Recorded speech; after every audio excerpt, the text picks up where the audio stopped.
For a very long time, people believed that geese grew on trees.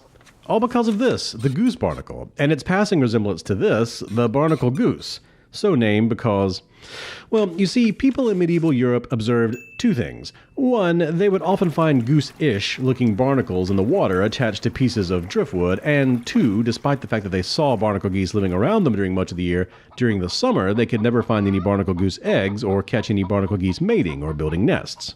So they put one and two together and came to the conclusion that the wood with the barnacle on it must have come from a tree branch, and that the tree branch must have come from a goose tree, and that it must have fallen out of the goose tree into the water before the goose bud could finish growing into a full-grown goose and fly away.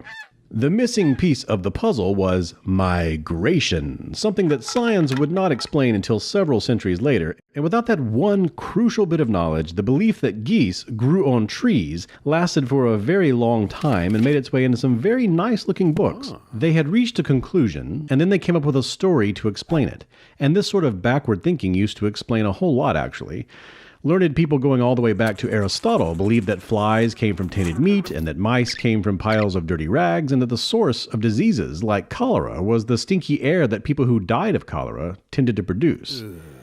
Thanks to science, you know that none of that is true, and you also know that you aren't in the center of the universe right now, or even in the center of the solar system, and that if you come down with a fever, you should probably reach for a pill instead of a knife.